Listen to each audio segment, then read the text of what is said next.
কোথায়? আমরা কি মানবাধিকারের মধ্যে পড়ি না? আমরা কি মানব জাতির মধ্যে পড়ি না?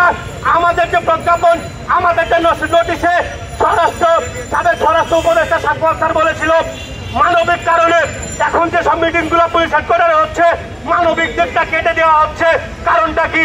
তাহলে কার ভয়ে, কার আশ্বাসে, কার এজেন্ডা বাস্তবায়নের জন্য আমাদেরকে মিথ্যা আশ্বাস দেওয়া হয়েছিল? আমি মনে করি তাহলে আপনারা সরাসরি বলে দেন যে তোমরা আগস্টের আগে, জুলাই বিপ্লবের আগে তাদের চাকরিচ্যুত হয়েছে, তোমরা মানুষের মধ্যে পড়ো না, তাহলে আমরা মানবিক আর কথাটা বলবো না। যদি আমার কথার সাথে কাজের মিল না থাকে তাহলে আপনাদের সামনে আর মুখ দেখাবো না, বাংলার মাটিতে আর মুখ দেখাবো না, নিজেই আত্মহত্যা করবো। আমরা মানবতার ফেরিয়ালা, আমরা যদি মানবিক দিক না পাই তাহলে পাবে কারা?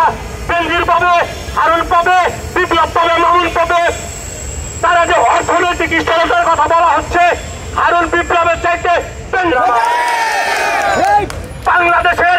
বাংলাদেশের 20% সম্পদ এখন বেনজিরের নামে।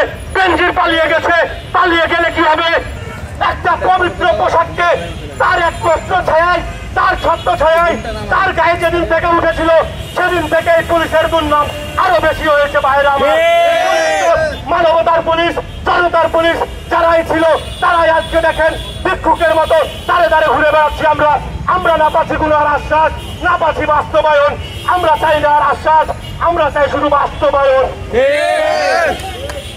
বেনজিরের মতো কুলাঙ্গার, বেনজিরের মতো লাফাঙ্গার যদি বাংলার মাটি থেকে এইভাবে সসম্মানে চলে যেতে পারে, হাজার হাজার কোটি টাকা লুটপাট করে, দেখেন ভাই শুধু জনগণেরই মারে নাই, পুলিশ তারা বেতন কয় টাকা পায়, অসহায়ের মতো জীবন যাপন করে, তাদেরকেও বিভিন্ন কাটিং এর নামে লুটতারাজ করে গেছে। হবেন না, আপনাদের সাথে আমরা ছিলাম, আজকে থাকবো ইনশাল্লাহ।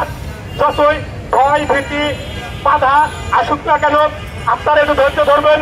একটা জিনিস মনে রাখবেন, আমরা যেহেতু মানবতার পুলিশ ছিলাম, আমরা যেহেতু জনতার পুলিশ ছিলাম, আমরা কখনোই প্রতিজ্ঞাবদ্ধ হয়েছি, আমরা কখনোই জনগণের জনদুর্ভোগ সৃষ্টি করবো না ইনশাল্লাহ। আমরা জনগণকে সাথে নিয়ে, আমরা খেটে খাওয়া নিরীহ মানুষকে সাথে নিয়ে, আমরা অসহায় মানুষকে সাথে নিয়ে বৃহত্তর আন্দোলন গড়ে তুলবো বাংলার মাটিতে।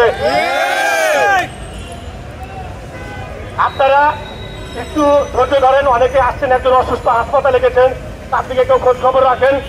আর 1:30টার সময় স্বরাষ্ট্র উপদেষ্টা স্যার আমাদের প্রতিনিধির সাথে বসবেন।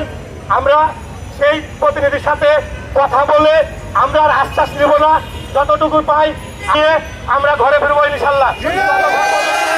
ততক্ষণ পর্যন্ত আপনারা এইখানে চুপচাপ থাকবেন, কেউ রাস্তায় যাবেন না, কেউ বিশৃঙ্খলা করবেন না, কারণ আমরা সুশৃঙ্খল ছিলাম, সুশৃঙ্খল আছি, মরার আগ পর্যন্ত সুশৃঙ্খল থাকবো ইনশাল্লাহ। যদি আমাদের বাস্তবায়ন আজকে না হয় তাহলে আমরা বাংলার জনগণকে নিয়ে, নিরীহ মানুষকে নিয়ে বৃহত্তর আন্দোলন গড়ে তুলবো ইনশাল্লাহ।